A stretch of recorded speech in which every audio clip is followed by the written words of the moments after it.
Chosen one, before your thumb moves, before you scroll away into the noise of the world again, I need you to understand something.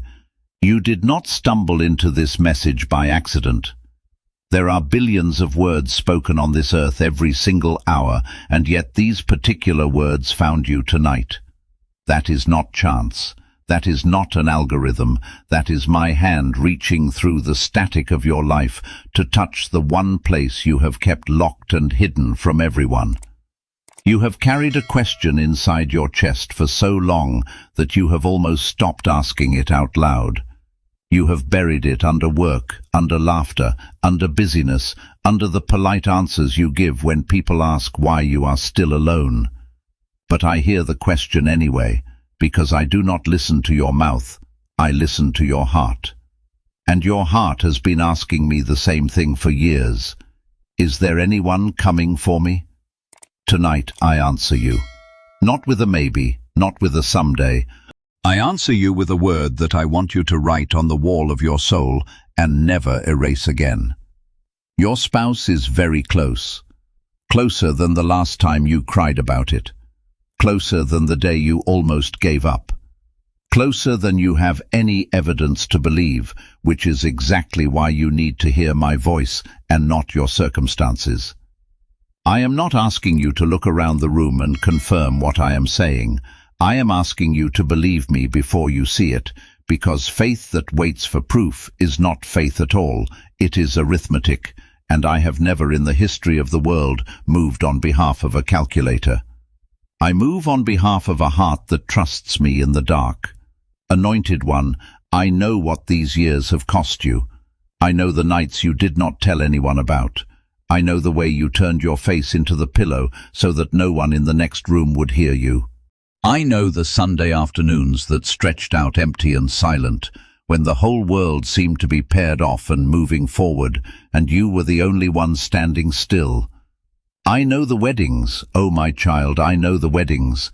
I watched you choose your outfit carefully. I watched you write the card. I watched you sit at the table they placed you at, the one near the back with the other single guests, and I watched you smile so beautifully that nobody guessed what it cost you to be there. And when you drove home alone that night with your shoes in your hand, I was in the passenger seat you thought was empty. I know about the second pillow you keep on the bed even though no one uses it.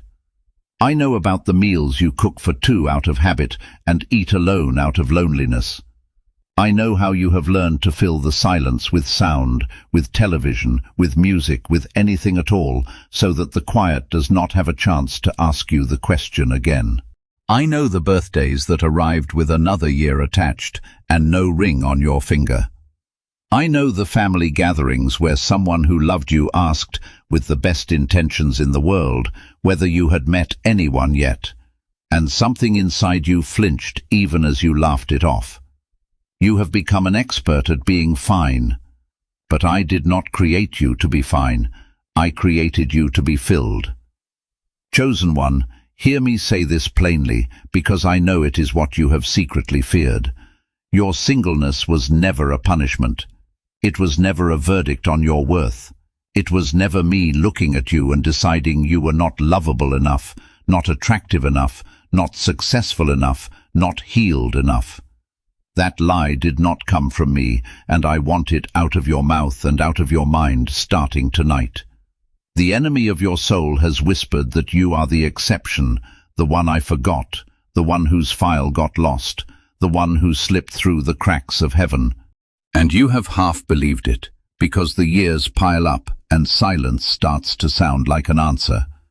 But silence is not absence. A farmer's field is silent in the winter, and yet under the frozen ground the whole future harvest is already at work. I counted every tear you shed in that waiting. Not a single one was wasted. Not one fell to the ground and vanished. I kept them, all of them, because in my kingdom nothing that is offered in sorrow is ever thrown away. Everything you have felt in this season, every ache, every disappointment, every prayer that seemed to bounce off the ceiling, has been gathered and stored, and it is going to be poured back into your life as joy. You will not receive a small return on your suffering. You will receive an overwhelming one. The people who wait the longest are not the people I love the least. They are often the people I am building something the most magnificent for, because a great work requires a great foundation, and foundations are always dug in the dark. My child, let me tell you what I have been doing during all those years you thought I was silent. I was not idle. I was working on two people at once. While you were being shaped in your corner of the world, I was shaping someone else in theirs. Every disappointment you endured was pulling something out of you that would have poisoned your marriage. Every relationship that ended was removing a person who would have stood in the place that belongs to another. Every closed door was a mercy you could not recognize at the time because you were too busy grieving what was on the other side of it. You have been in the workshop, not in the waiting room. There is an enormous difference between the two, and understanding that difference is going to change how you live from this day forward. Think of Isaac. He did not go looking for Rebekah. He did not chase her across countries or search for her in crowds. He was out in the field in the evening, meditating, doing the quiet, ordinary work of his life. And when he lifted his eyes, she was already coming toward him. She had been on the road for days. Camels were carrying her across the desert toward a man she had never met, and Isaac knew nothing about it. He simply lifted his eyes at the right moment, and his life was permanently rearranged. That is how I move. Your person may already be on the road. They may already have made the decision, taken the job, ended the wrong relationship, moved to the city, joined the group, said the yes that is bringing them into your path. And you know nothing about it yet. You are still in the field. But the caravan is already moving. Anointed one, do you understand that both of you had to be ready at the same time? This is the thing that almost nobody considers when they accuse me of being slow. You have been begging me for years to bring them, and I have been answering you. But my answer required work on the other side of the equation too. Perhaps they were not free yet. Perhaps they were tangled in something they needed to be delivered from. Perhaps they had a wound that would have bled all over your life if I had joined you together too early. Perhaps they needed to fail at something first so that they would recognize the value of what I was giving them. Would you really have wanted them before they were ready? Would you have wanted the unfinished version, the untested version, the version who would have loved you carelessly because they had never learned what it costs to lose something precious? You have prayed for a good spouse. Do you know how long it takes me to build a good one? Character is not downloaded. It is forged. It is put into fire and drawn out and hammered and put back in again. What you are calling delay, I am calling construction. And I promise you, when you finally meet them, you will not thank me for being fast. You will thank me for being thorough. You will look at the person standing across from you, and you will realize that if I had brought them a single year earlier, you would have received a fraction of what you are about to receive. My timing is not my weakness, my child. It is the very thing that makes the gift worth having. Chosen one, there is something else I have been doing in the silence, and this one is harder to hear. I have been working on you. Not because you are broken beyond repair, and not because you have to earn this, but because I love you too much to hand you a treasure you are not yet able to carry. There were things in you that needed to be strengthened. Boundaries you did not know how to set, voices you did not know how to refuse, patterns from your childhood that you were repeating without seeing them, a tendency to accept crumbs because you had never been shown a feast. If I had brought you a whole person while you were still operating from an empty place, you would have loved them from your need and not from your fullness, and need is a poor foundation for a lifetime. So I let the season stretch. I let it get uncomfortable. I let you sit with yourself long enough to hear what you actually think, what you actually want, what you will actually no longer tolerate, and look at what has happened to you. You are not who you were 3 years ago. You are not who you were when you begged me for that person who left. You have grown a spine. You have grown discernment. You have grown the ability to walk away from something that looks good but feels wrong. That is not a small thing. That is the difference between a marriage that survives and a marriage that flourishes, and you paid for it with your loneliness. Do not despise what your waiting purchased for you. My child, I want you to consider Ruth for a moment. When she went out into that field to glean, she was not looking for a husband. She was looking for barley. She was doing the humble, unglamorous, necessary work of surviving another day and taking care of the woman who depended on her. She had no plan to be noticed. She had no strategy, and yet Boaz saw her, and what he saw was not her attempt to be seen. It was her faithfulness in a field where she thought no one important was watching. This is a principle I want you to take hold of tonight. I have a habit of positioning people right before I promote them. Ruth was in the right field before she knew why the field mattered. You may be in your field right now and calling it a dead end, the job that feels like it is going nowhere, the city you did not want to move to, the church you almost stopped attending, the season of rebuilding after the thing that fell apart. Do not despise your field, anointed one, because I have hidden your future inside your obedience. Keep showing up. Keep doing the small right things when there is no applause. Keep being honest when lying would be easier. Keep being kind when no one is recording it. Because the character you are building in the field is the exact character that will make you unmistakable to the person I am sending. They will not be drawn to your performance. They will be drawn to your substance. Chosen one, understand this about the way I write your story. I love to bring things together at the last possible moment when there is no room left for anyone to take the credit. If your spouse had arrived when you were 22 and everything was easy, you would have called it luck. If they had arrived when you were surrounded by options, you would have called it your own good taste.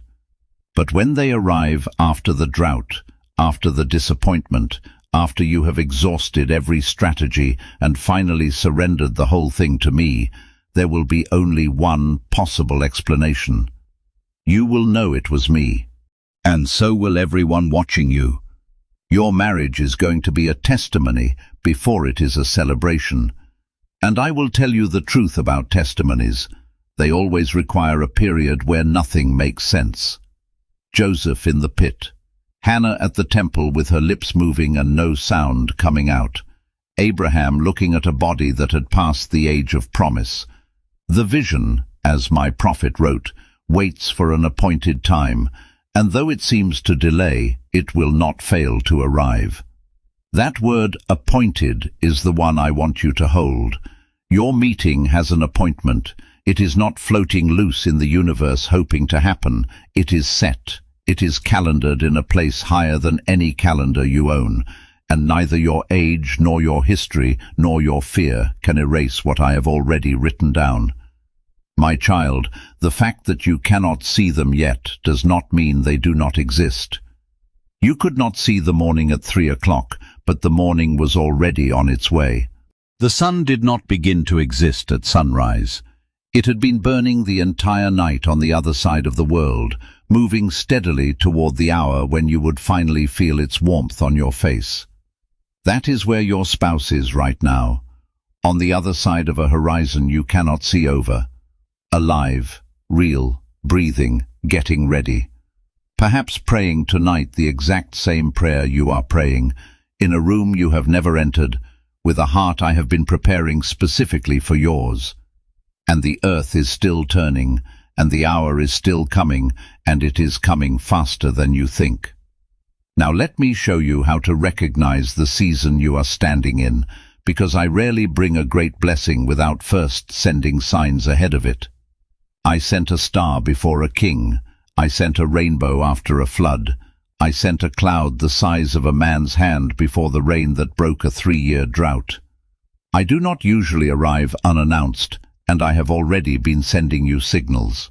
The problem is not that I have been quiet. The problem is that you have been reading my signals as symptoms. You thought the restlessness was depression. You thought the dreams were random. You thought the changes were coincidence. Tonight I am going to translate them for you, and I want you to sit up and pay attention, because some of you are going to realize that the shift you have been begging me for started months ago, and you did not recognize it. Chosen one, the first sign is that they have started appearing in your dreams. Not with a clear face usually, that is important. You dream of a presence beside you, a hand you cannot see the owner of, a house you have never lived in, a wedding you cannot remember planning, a voice speaking your name with a warmth no one currently in your life speaks it with. You wake up, and the feeling lingers for an hour, sometimes for a day, and you cannot shake it. And then you talk yourself out of it. You call it wishful thinking. You call it your subconscious playing tricks. But I have always spoken to my people while their defenses were down and their reasoning was asleep. I spoke to Joseph in dreams. I spoke to Jacob in a dream with a ladder in it. When I want to plant something in a heart that is too guarded while awake, I plant it at night.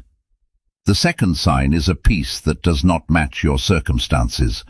This one confuses people the most. For years the loneliness had teeth. It would grip you at certain hours and shake you. And then somewhere along the way something changed. The ache is still there, but it has stopped screaming. It has become quieter, softer, more like anticipation than grief. You catch yourself feeling strangely calm about a situation that used to devastate you. You are single, nothing external has changed, and yet you are not panicking anymore. Understand what that is. That is not resignation, and it is not you giving up. That is my peace arriving ahead of my provision, the way the air changes before the rain comes. I send peace as a forerunner. When the fight leaves your spirit and rest takes its place, something is about to shift in the natural. Anointed one, the third sign is that you have lost your appetite for what used to satisfy you. The conversations that used to entertain you now feel hollow. The person you used to text at midnight when you were lonely, nothing tempts you the way they did. The endless scrolling, the shallow attention, the almost relationships that gave you a small hit of feeling wanted, all of it has started to taste like nothing. Some of you have interpreted this as becoming cold, or as losing hope, or as something being wrong with you. Nothing is wrong with you. I am closing your mouth to junk because a real meal is being served. A body preparing for a feast loses interest in scraps. This is not depression, this is discernment. Do not repent for having standards I gave you. The fourth sign is uncomfortable, and I will not soften it. Your circle has been getting smaller. People have fallen away in this season. Friendships you thought were permanent have quietly ended. Some left loudly, with accusation and drama, and some just faded until you realized you had not spoken in a year. You have grieved this. You have wondered whether you did something wrong, whether you have become difficult, whether you are the problem. Hear me clearly. I have been pruning you. A vine that is about to bear its heaviest fruit gets cut back the hardest, because every branch that is not producing is stealing strength from the branches that will. I am not punishing you with loss. I am concentrating your strength. There are people who could not go into your next season with you, not because they are evil, but because their assignment in your life was finished. My child, the fifth sign is the strangest of all, and when you notice it in yourself, you will laugh. You have started preparing for something you have not been promised in the natural. You bought the second set of towels. You kept the bigger apartment. You started cooking real food again instead of eating standing over the sink. You fixed your credit. You started going to the gym, not to be seen, but because you decided your body deserved care. You began imagining a house, a routine, a life with room in it for another person. That instinct did not come from nowhere. When I am about to send someone, I stir the nest first. I put preparation in the spirit before I put the person in the natural. You are not being delusional by getting ready. You are being obedient. The sixth sign is confirmation from outside yourself, arriving in ways you did not arrange. A stranger says something to you that lands like a punch to the chest.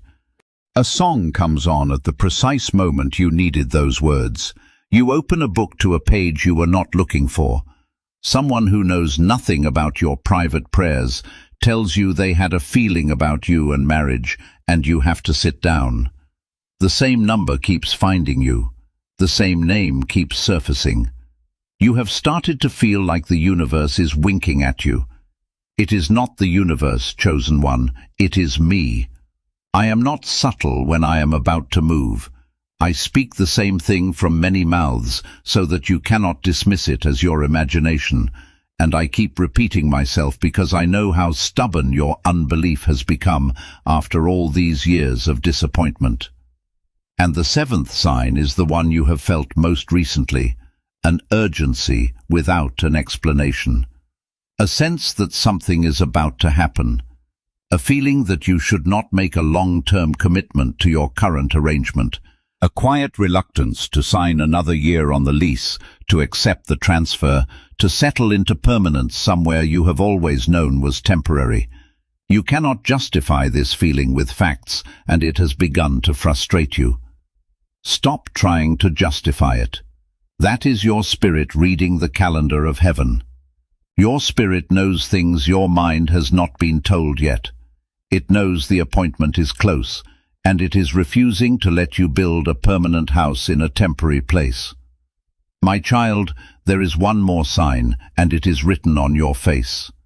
People have started looking at you differently. Someone told you recently that you seem lighter, that something about you has changed, that you look well, and you did not know how to answer because nothing in your circumstances has improved. But something has improved. The heaviness that used to sit on your shoulders has begun to lift, and other people can see it before you can, the way everyone notices a change in the weather before the person standing in it. Favor has started to rest on you. Doors are opening at work, in friendships, in unexpected places. That is not unrelated to what I am about to do. When I raise a person for a purpose, I raise every part of their life at once, and the favor arriving in your ordinary days is the same favor that is walking your spouse toward you. Anointed one, now I must speak to you about something that will require courage, because everything I have promised has a condition attached to your hands, and your hands are still full. You are holding on to someone. Some of you know exactly who I mean, and your stomach dropped when you read that sentence. There is a person you have not fully released. Maybe you are still in something with them. Maybe it ended years ago, and you are still in it emotionally, still checking, still hoping, still leaving the door unlocked at the back of your heart in case they come to their senses. And as long as that door stays unlocked, you are telling me that you would still choose them over what I am sending. I will not compete for the place I created you for. Understand what I am asking. I am not asking you to hate them. I am not asking you to pretend the good moments were not good, or that you did not love them, or that the years did not matter. I am asking you to stop confusing history with destiny. Just because someone was in your past does not mean they were meant for your future. Some people were chapters, and you have been trying to make them the whole book. You keep rereading the same page and wondering why the story will not move. Close it, my child, not with bitterness but with blessing. Wish them well, out loud if you can, and then take your hands off. Because the same hands that will not let go of the old cannot receive the new. Chosen one, I need you to hear something that will reframe the greatest pain of your life. What I removed from you was not a punishment, it was protection. That person who left you, who chose someone else, who could not commit, who broke the promise, who humiliated you and made you question your own worth for years afterward. I let them go because I saw what you could not see. I saw the man they would have become in 10 years. I saw the woman she would have been when the pressure came. I saw the sickness that would have entered your house through that door. I saw the children who would have grown up under that roof. You cried and asked me why I did not save that relationship. I did something better. I saved you from it. Some of you are grieving a rejection that was actually a rescue. You lit candles and fasted and pleaded with me to bring that person back, and I said no, and you took my no as abandonment. It was the opposite. A father does not hand his child a beautiful thing that is full of poison just because the child is crying for it.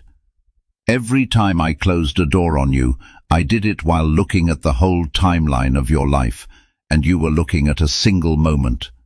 One day, and this is a promise, you will be sitting beside the person I chose for you, in a life you did not think you would get. And you will think about that old prayer I refused to answer, and you will thank me for the most painful no you ever received. Anointed one, there is another kind of letting go that I need from you, and it is not a person, it is a picture. Many of you are single not because I have not sent anyone, but because you have already decided exactly what my blessing is required to look like. The height, the income, the background, the timeline. The way the meeting is supposed to happen, ideally something cinematic that will make a good story. You have written a job description, and you have been screening applicants against it. And every time someone comes near who does not tick the boxes, you dismiss them before I have had a chance to speak. Be careful. I have never in all of history been predictable. Naaman almost lost his healing because the river was the wrong river. I am not telling you to abandon your standards. Standards protect you. I am telling you to separate your standards from your preferences. Character is a standard. Faithfulness is a standard. Kindness when nobody is watching is a standard. How they treat people who can do nothing for them is a standard. But a certain look, a certain profession, a certain style, a certain age, a certain kind of family, these are preferences, and I refuse to let a preference cost you a covenant. Some of you have been praying for a spouse while unconsciously praying for a specific package, and when I try to hand you the substance in different wrapping, you hand it back. Open your hands wider, my child. What I am sending will exceed what you asked for, but it may not resemble what you pictured. And here is the final thing you must release, and it may be the heaviest of all. Release the bitterness of the years. Some of you have let the waiting turn you hard. You joke about it, but the jokes have an edge now. You say things like, all men are the same, or all women want the same thing, or love is not real, or you have given up. You say it lightly, but your heart has agreed with it, and words that the heart agrees with become walls. You have built a fortress to keep out pain, and the tragedy of every fortress is that it keeps out the good, along with the bad. I cannot deliver a covenant to an address that has been sealed shut. Come out from behind the wall. Yes, it is dangerous out there. Yes, you have been hurt before. Love has always been a risk, and I have never once asked anyone to take a risk I was not going to stand beside them in. Chosen one, now that your hands are empty, let me tell you what to do with the time that remains, because there is work left, and it is the most important work of your life. Do not walk into your marriage still bleeding. I have seen too many of my children receive the right person while carrying the wrong wounds, and then watch the right person get punished for crimes they did not commit. If you do not heal, you will make the innocent pay the debt of the guilty. You will hear an old voice in a new mouth. You will search their phone looking for evidence of a betrayal that happened years ago with somebody else. You will withdraw at the first sign of conflict, because withdrawal is how you survived a house where conflict was not safe. Marriage does not heal you. Marriage reveals you. So use this season. Do the unglamorous work. Say the thing out loud to someone safe that you have never said out loud. Forgive the person who never apologized. Not for their sake, but for yours, because unforgiveness is a poison you drink, expecting someone else to suffer. Look honestly at the patterns you keep repeating and ask me why you repeat them, and then sit still long enough to hear the answer, even if the answer involves your mother, your father, or a version of you at 11 years old who decided something about love that was never true. I am not asking you to be perfect before I send them. Nobody arrives at an altar perfect. I am asking you to be honest, because honest people can grow together, and hiding people cannot. Anointed one, learn to enjoy your own company before someone else has to. This is one of the great secrets I have been teaching you in the silence. A person who cannot stand to be alone will cling, and clinging strangles the very thing it is trying to hold. But a person who has learned to be at peace with themselves brings peace into a room instead of demanding it from a room. Take yourself out. Learn the thing you always wanted to learn. Travel somewhere, even a small somewhere. Build friendships that are not romantic and let them be deep. Fill your life with meaning that does not depend on a ring. Because when they finally arrive, they should be walking into a life that was already beautiful, not a vacancy that was desperate to be filled. Wholeness attracts wholeness, my child. Emptiness attracts opportunists. And while you are becoming, ask yourself the question almost nobody asks. Are you currently the kind of person that the person you are praying for would choose?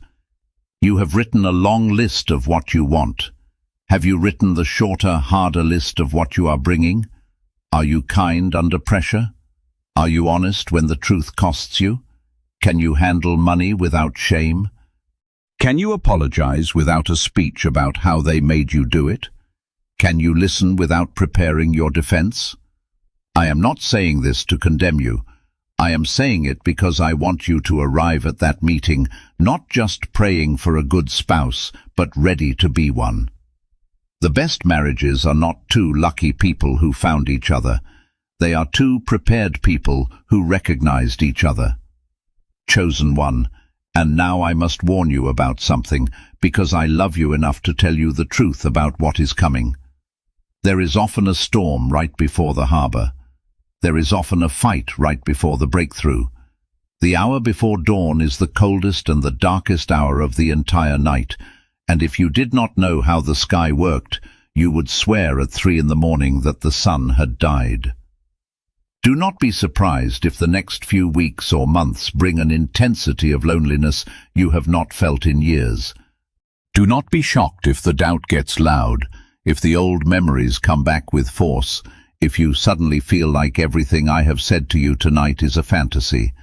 That is not evidence that I lied to you. That is evidence that something is trying to make you quit before the door opens.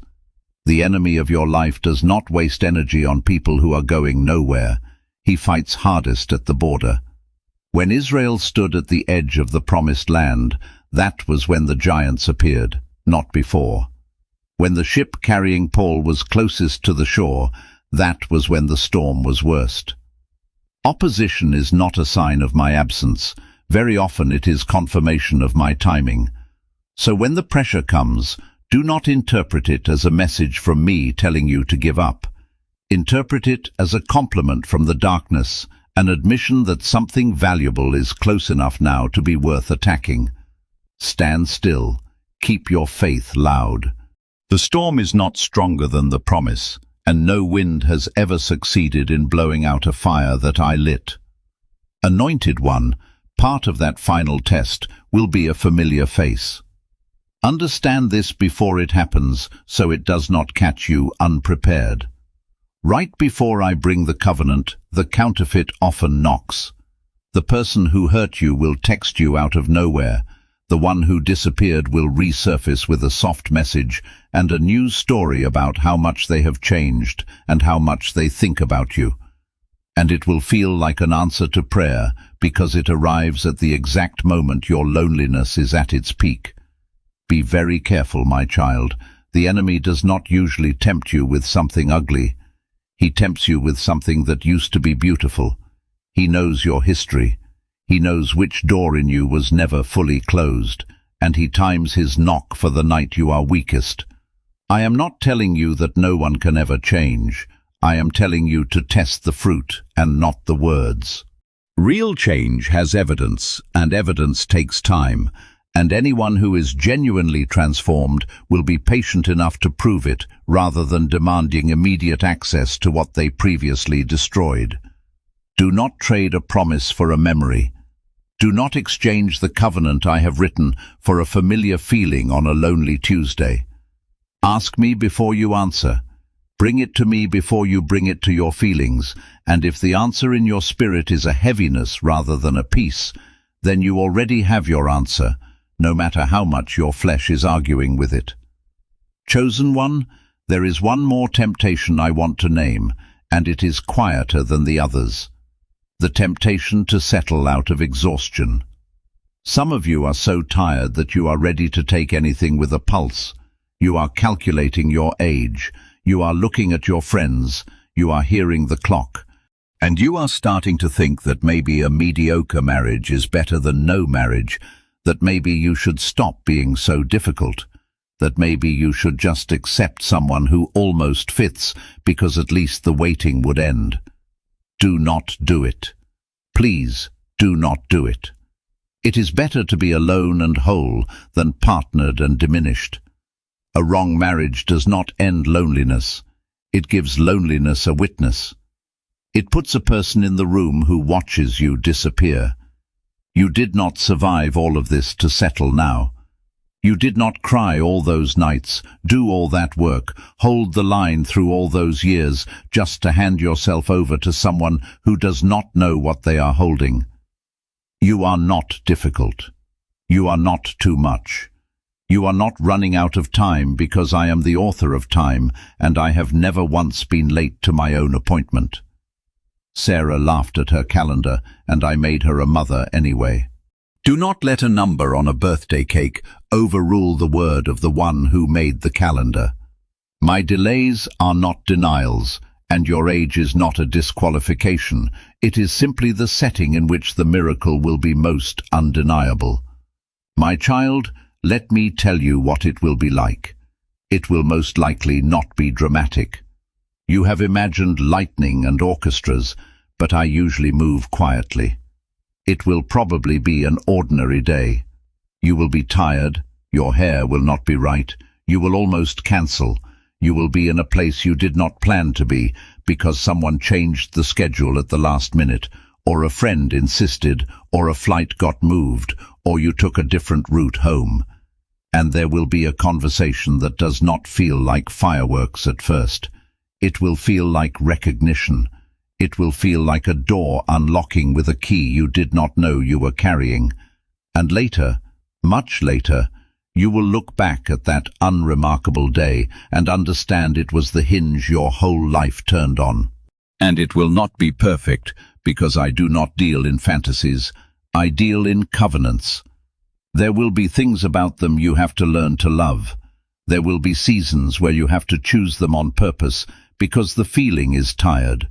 But you will wake up beside someone who is genuinely for you, someone who defends your name when you are not in the room, someone who does not make you audition for their affection, someone whose presence lowers your shoulders instead of raising your guard. And one ordinary evening you will be doing something completely unremarkable, washing dishes, folding clothes, driving home in the dark, and it will hit you all at once that you are safe, that you are chosen, that the long silence really did end, and you will have to stop what you are doing because the gratitude will be too heavy to stand under. Anointed one, so I want you to declare something with me tonight, out loud if you can, because there is power in agreement, and I want to hear your voice on this. Say that you believe. Say that the waiting is not wasted. Say that what was taken from you was removed and not stolen. Say that you are not too old, not too damaged, not too far behind, not forgotten. Say that your history is not your ceiling. Say that you release every person who was never assigned to you and every version of the future you built without me in it. Say that your hands are open, that your heart is open, that your door is unlocked, and that when the knock comes, you will not be too afraid to answer it. And pray this with me. Father, thank you for hearing what I never said out loud. Thank you for every closed door I cursed that was actually a shield over my life. I forgive the ones who left. I release the ones I held too long. I let go of the picture I drew and I trust the artist instead. Heal what is still bleeding in me before the day comes, so that I love from fullness and not from fear. Make me the kind of person my person is praying for. Guard me from the counterfeit. Keep me from settling. Give me eyes to recognize them and courage to receive them. And until that day, keep me faithful in the field, joyful in the waiting, and certain in the promise. I believe you. Amen. My child, look up. The season is turning. What has been withheld is being released. What has been delayed is being restored with interest. The long night that you thought would never end is already thinning at the edges, and the light you have been waiting for is not coming from far away anymore. It is coming from just beyond the next turn. Your spouse is very close, closer than yesterday, closer than an hour ago, moving toward you while you sleep, being prepared while you doubt, being drawn by a hand you cannot see toward a meeting that has already been written down. Stop looking behind you. Lift your eyes like Isaac lifted his, because the caravan is on the road and the desert is nearly crossed. If you believe this word is for you, if something in your chest confirmed it while you were reading, do not let this moment pass without responding. Type Amen below and write the name of your city beside it so that heaven and every person watching can witness your agreement. Say it like it is already done, because in the realm where it matters most, it already is.